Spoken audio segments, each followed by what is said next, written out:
Hola, ¿qué tal? Esto es How to Spanish Podcast. Yo soy David. Y yo soy Ana. En este episodio vamos a hablar de un tema que ustedes nos han pedido muchísimo. Pero no solo eso, vamos a tener a una experta que nos va a contar sobre los mayas. How to Spanish Podcast is designed to help Spanish students improve their listening and vocabulary skills, and it's made possible thanks to our Patreon community. By joining the community, you can access the vocabulary guide and interactive transcript, bonus episodes, and monthly activities to practice your Spanish. If you would like to join the experience, go to patreon.com/howtospanishpodcast. Así es, estimados escuchas. Como ustedes lo pidieron, después de que tuvimos por ahí algunos episodios donde ya hablamos sobre los mayas, vamos a tener más contenido sobre los mayas. Y esta vez tenemos a una experta, a Jimena de la Caja de Pandora. Así que, hola Jimena, ¿cómo estás? Hola. Hola David, hola Ana, pues un gusto estar aquí con ustedes, muchísimas gracias por invitarme. Pues sí, aquí estoy para platicarles un poquito de lo que sabemos de los mayas, hablar un poquito de su arquitectura, de su cosmovisión, aprender sobre algunas prácticas estéticas que tenían y demás. Les platico un poquito de quién soy para que sepan por qué estoy aquí. Yo soy Jimena. Junto con mi socia fundamos la Caja de Pandora y lo que hacemos aquí es pasarles algunas notas interesantes de historia, de biografías. También tenemos cursos y también pues mucha información que regalarles. ¡Qué padre! Entonces te pueden encontrar en Instagram, ¿cierto? ¿En dónde más? Sí, en Instagram, en Facebook también, como la caja de Pandora.historia, y también tenemos un podcast en Spotify donde cada lunes les platicamos la biografía de un artista famoso, algún hecho interesante, así que pues les agradeceremos que nos vayan a visitar por allá. Sí, qué padrísimo. Pues ya, otro contenido más que pueden escuchar para seguir practicando español. Exactamente. Y como pueden escuchar, su español es creo que bastante neutro como nosotros creemos. Así que... No tengo acento. No tienes acento. No tienes acento. Así que para nuestros queridos estudiantes de español, pues va a ser un contenido al que pueden ir cada semana a escuchar en Spotify o en las redes sociales. Pero bueno, ahora sí, vamos a empezar. Vamos a hablar sobre los mayas. Esta civilización tan increíble, tan importante para México y digamos en general para Centroamérica. Pero le dejamos la palabra a Jimena, que es la experta. Sí, bueno. Los mayas son una de las culturas más importantes. Pues sí, como bien dices David, yo creo que para todo México, los mayas junto con los aztecas, pero los mayas son súper importantes. Pero primero hay que entender un poquito como en dónde se desarrollan, porque eso implica muchísimo saber por qué tomaban algunas decisiones, por qué hacían las cosas como las hacían. Claro. Entonces, para entenderlo, hay que saber que todas las culturas prehispánicas se desarrollaron en una zona que se llamaba Mesoamérica. Mesoamérica estaba conformada por todo el sur y sureste de México, el centro también de México y varios países de Centroamérica y de Sudamérica, como Guatemala, Belice, Honduras, El Salvador. Entonces era una zona súper enorme de territorio y los mayas en particular estaban ubicados, aunque aún existen grupos mayas, en Yucatán, en los estados de Yucatán en México, en Quintana Roo, Campeche, Chiapas, y en países de Centroamérica como El Salvador, Honduras, Guatemala y Belice. Entonces era una extensión de tierra enorme la que tenían los mayas. Algo interesante ahí de lo que nos comenta Jimena, que es muy llamativo, que teníamos por una parte a los aztecas, ¿no? Y los aztecas obviamente son tan importantes para México porque de ahí surge lo que ahora es México, ¿no? Pero tú, Jimena, dirías que los mayas, tuvieron más influencia aún que los aztecas.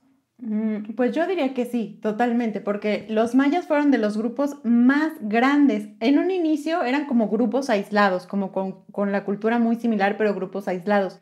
Pero ya al final eran todo un imperio y por supuesto que tenían influencia de todos los grupos que estaban al centro del país, muchísima influencia. Entonces sí, definitivamente es de los grupos más importantes que influyeron en los toltecas, en los aztecas, en los totonacas, en todos esos que estaban más bien hacia el centro del país. Okay. Totalmente.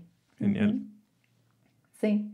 Pero bueno, quisiera ahora platicarles un poquito como de su cosmovisión, ¿no? Ajá. Porque para poder entender a los mayas, pues tenemos que entender cómo pensaban, cómo analizaban ellos el universo, porque pues es muy particular. Todo lo que ellos vivían estaba como regido por su religión, totalmente. ellos pensaban un poco como en una dualidad, así como el yin y el yang, o sea, donde siempre había algo bueno y algo malo, el femenino, masculino, la luz, la oscuridad, el día, la noche. Entonces, todo siempre si había una diosa de la luna, había un dios del sol, y así todo. Y tenían dioses, bueno, para todo, para todo. O sea, había dios de la lluvia, que era Chak, por ejemplo. Había un dios del maíz, que era Yuncax. Había hasta una diosa del suicidio, o sea, imagínense. ¿Cómo? Wow. En plano, sí, o sea, diosa del suicidio. Súper así medio creepy, yo digo, porque hasta la representan como una mujer así ahorcada. Pero bueno, Wow. sí. Pero una cosa súper interesante también era que ellos concebían el universo como con 3 partes principales. En la tierra, que era donde habitaban los seres humanos, en los cielos, que eran 13 cielos y 9 inframundos. Pero los inframundos no eran como el infierno, o sea, no como la concepción que nosotros tenemos como de algo malo o negativo, sino que eran nada más los niveles que estaban abajo de la tierra. Y eran 9 inframundos, y en el último de ellos era la tierra de los muertos, ¿sí? Esa tierra de los muertos, ahí estaba el dios de la muerte, justamente. O sea, tú morías, ibas a dar a la tierra de los muertos, que era el Xibalba. Entonces, ahí tenías que llegar, y no significa que fuera así como bueno o malo, simplemente ahí estaban todos los muertos.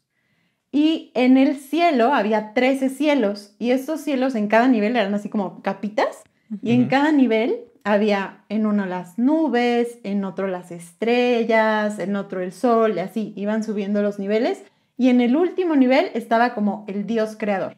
Y ese Dios creador, o sea, pensando otra vez en esta dualidad, el Dios creador estaba como subdividido en un hombre y en una mujer. La mujer era Ixchel, que era la diosa femenina, Itzamna era el dios masculino. Entonces era como igual esta dualidad. ¿Ishel fue la que tuvo gemelos? Hay una historia con unos gemelos, ¿no? Sí, hay una historia de que tuvo ahí unos gemelos. Y bueno, es que ahí hacían hasta incesto, creo, entre los dioses, porque tenían hijos con todo el mundo y tenían, hay varias leyendas mayas que estaría bien padre luego hacer quizá un episodio de puras leyendas mayas, porque hay muchísimas historias de dioses diferentes y cómo se crea, por ejemplo, los eclipses, cómo surge el sol, o sea, unas historias, la verdad, pues muy bonitas de cómo concebían o cómo creían ellos que se daban los fenómenos naturales y así. Y algo interesante también es que Ixchel, ese nombre, ha permanecido hasta ahora, ¿no? Ajá. Creo que es de los pocos nombres que puedo pensar realmente con un origen maya que se mantienen en nuestra sociedad actual, todavía hay ¿no? mujeres Todavía que se hay llaman así. bastantes mujeres, me parece, no es tan extraño. Entonces es bastante interesante que es un nombre que hoy en día conservamos. Ajá, sí, y además suena muy bonito, a mí me parece que suena muy bonito. Sí. Que a lo mejor nosotros ya lo hemos evolucionado un poco como Aitzel, pero es como Ixchel la pronunciación maya, ¿no? Entonces sí, está muy, muy padre. También quería yo contarles un poquito, ya hablando de la religión, cómo concebían sus ciudades, cómo eran los edificios mayas, porque todo estaba en torno a la religión. Entonces, por ejemplo, el artista, o sea, el personaje que esculpía, que pintaba y demás, tenía que entrar como en un trance para poder conectarse con los dioses. Entonces, por ejemplo, hacía periodos de abstinencia, periodos de ayuno, meditación, se quedaba sin dormir, en aislamiento, todo como para entrar así como en un proceso de inspiración y conectarse con los dioses, ¿no? Entonces, si se dan cuenta, todo es un ritual, al final todos eran rituales y rituales. Y bueno, cuando hablábamos de cómo el territorio maya era muy extenso, también había como sus zonas, porque en la parte superior, es decir, en la zona de Yucatán, el terreno es más bien una planicie. Entonces, la vegetación es baja. Piensen un poco en Chichén Itzá, en Tulum, en donde la vegetación más bien es baja. En cambio, más al centro era selvático. Chiapas, por ejemplo, Guatemala, Belice, era pura selva. Entonces, las construcciones son diferentes. No es igual una pirámide en Chichén que una en Tikal. ¿Por qué? Porque el terreno también variaba. En la zona de la selva, por ejemplo, su intención como para conectar estos 3 mundos de la tierra, el cielo y el inframundo, tenían que usar, digamos que la montaña sagrada. Y esa montaña sagrada era la pirámide.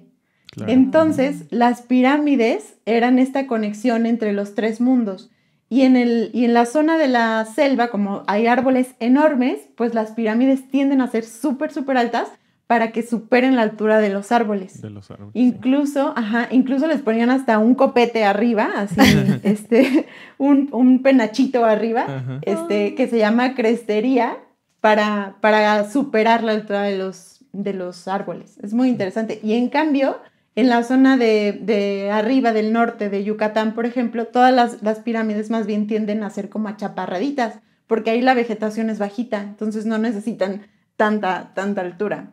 Y otra cosa que también es muy interesante es que como es una planicie, no hay árboles, no hay nada que les obstruya, los edificios están cercanos, están cerca unos de otros. En cambio, en la selva, no sé si han tenido la oportunidad de estar en Chiapas, por ejemplo, vas a los centros arqueológicos y te encuentras una pirámide por allá y luego caminas un montón y otra por allá, o sea, como salpicadas por la selva.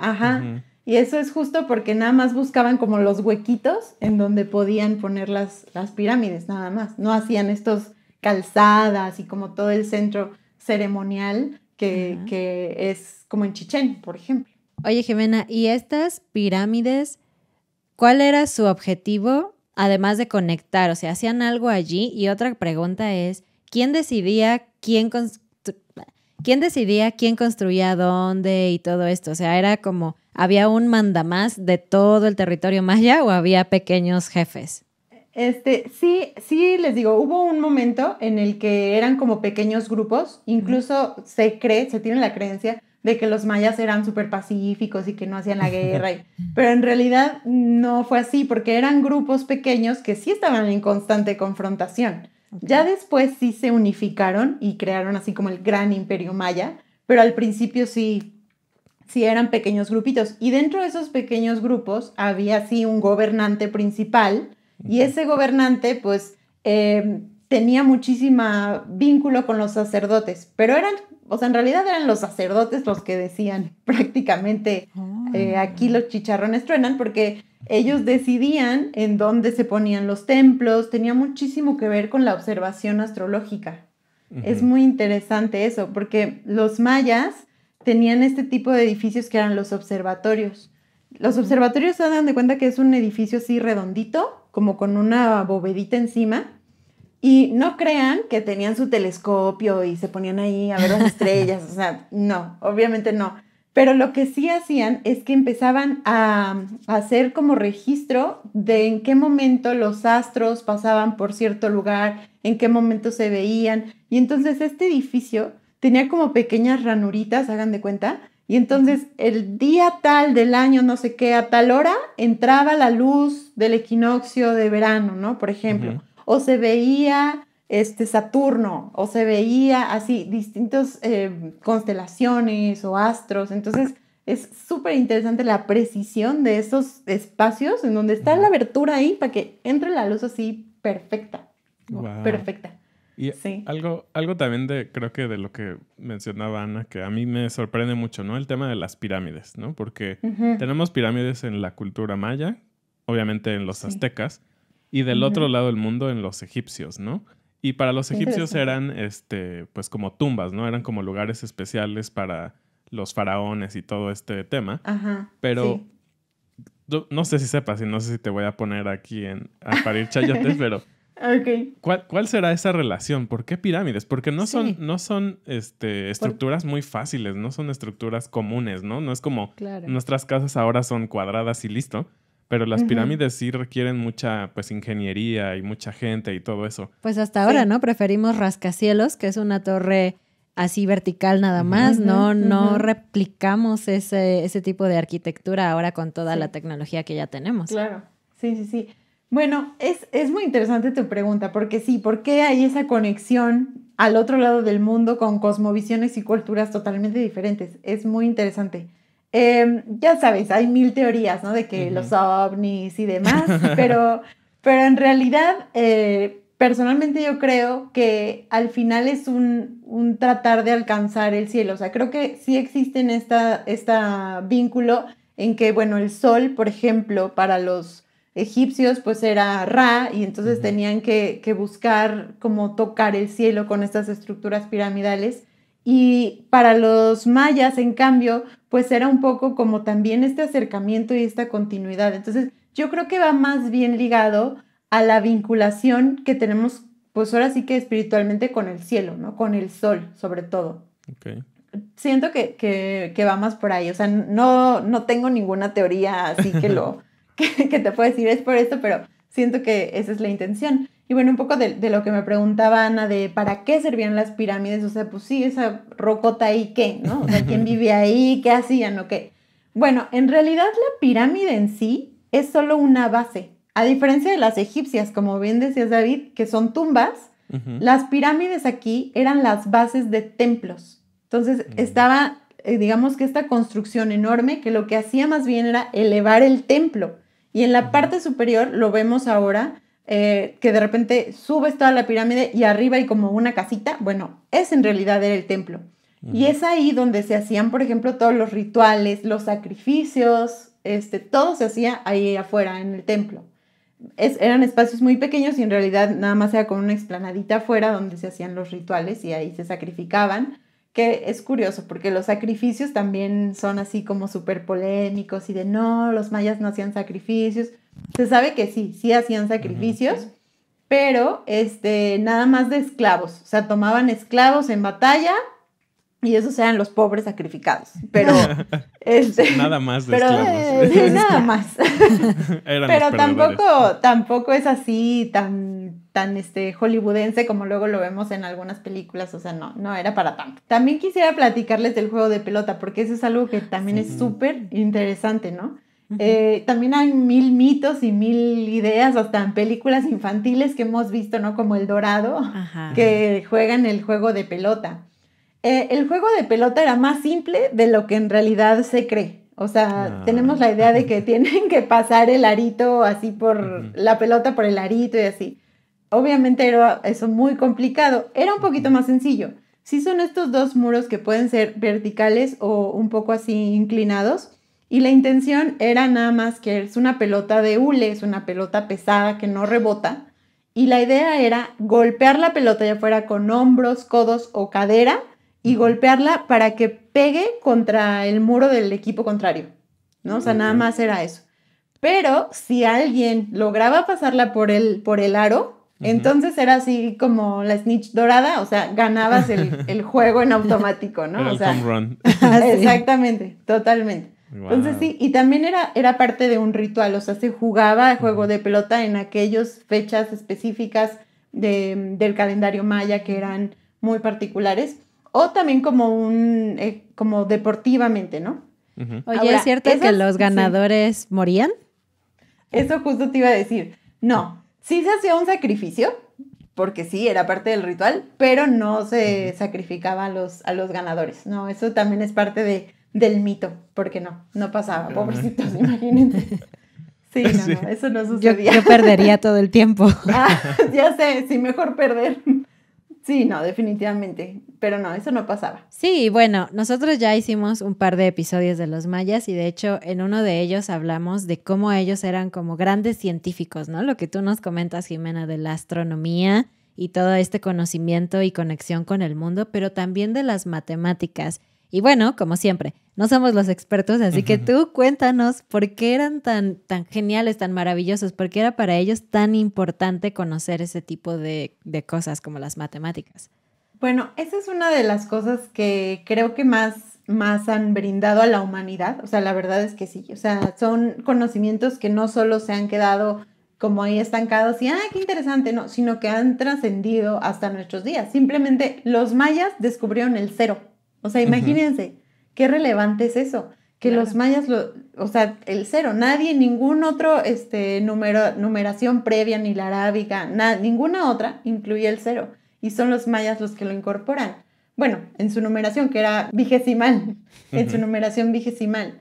Entonces, es un concepto muy interesante porque van como multiplicando por 20 y no sé si sepan un poquito de los números mayas, pero es muy, muy interesante. y tenían como muchísima sed de conocimiento. Eso es creo, o sea, dentro de las culturas mesoamericanas, es la que más se dedicaba al conocimiento. En ese momento obviamente no lo llamaban ciencia, ¿no? Pero hoy lo llamaríamos así, a la ciencia, a las matemáticas.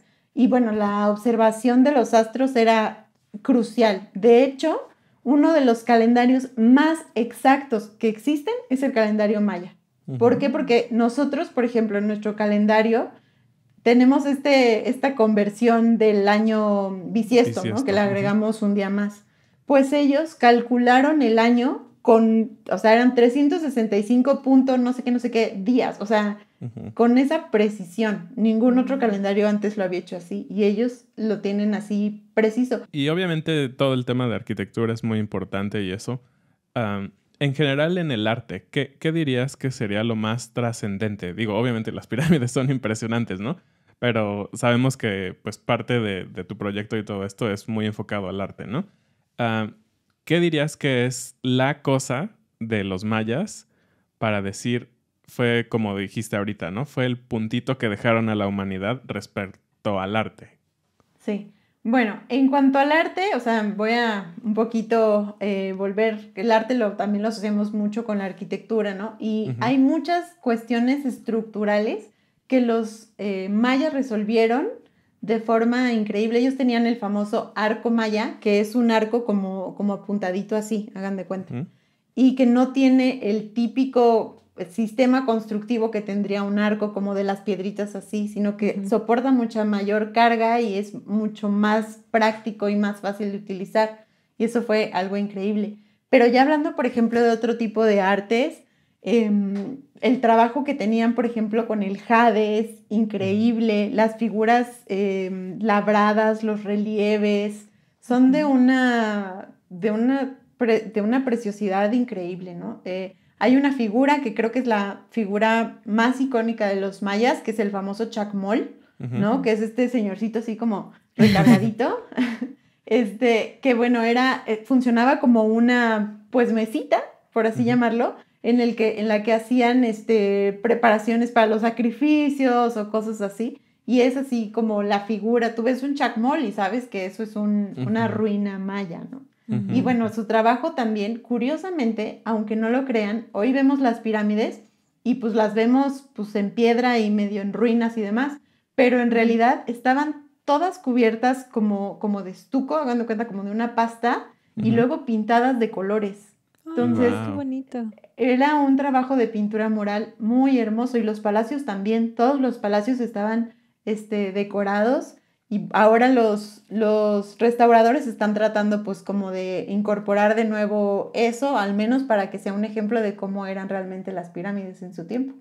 Wow, entonces sin duda podríamos decir que todo el tema artístico formaba parte increíble de su vida, ¿no? Sí, sí, por supuesto. Y creo que es súper interesante, ¿no? Porque creo que el arte, al menos en mi humilde opinión, tú sabrás mejor, es como el pináculo de las civilizaciones, ¿no? Porque obviamente primero necesitan como sus cosas básicas, ¿no? Tener alimentos, lugares donde vivir y después van desarrollando ciencia y todo esto y creo que finalmente desarrollan el arte, ¿no? Porque pues al final, digamos, no es algo esencial, sí es algo muy importante, pero no es esencial para la vida. Entonces, creo que eso significa que pues la cultura maya justamente llegó a un punto excepcional en donde pudieron no solo desarrollar sus cosas básicas, sino un arte increíble, ¿no? Claro, sí, claro.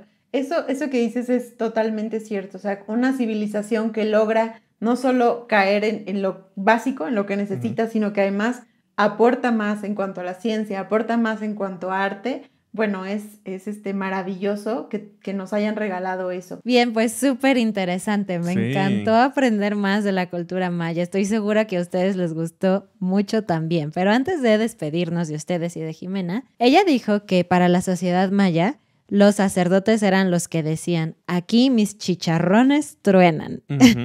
Y esa es la frase del día. Sí, es una frase muy mexicana que todavía usamos frecuentemente, así que creo que sería genial que tú también aprendas qué significa. Pero a ver, Jimena, cuéntanos, ¿qué significa esta frase?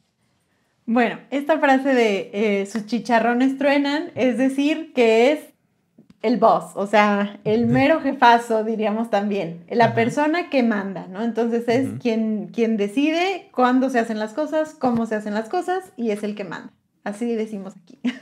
Sí, y es muy interesante esta frase ahora que lo pienso porque los chicharrones, pues es esta comida que es la corteza del cerdo, es decir, la piel del cerdo frita. Y sí, justamente es muy crujiente, ¿no? Ujú. Entonces, parece que la máxima expresión de grandeza del chicharrón es que truene, ¿no? Entonces, mientras más truene, es que tienes más poder, ¿no? Pero bueno, es bastante Exacto. chistoso y como siempre, muy ligado a la comida mexicana, ¿no? Pues sí, muchas gracias, Jimena, Sí, por muchas estar gracias. con nosotros, por compartirnos de tu conocimiento. Y bueno, si pudieras recordarle a nuestra audiencia cómo se llama tu podcast y dónde pueden encontrarte.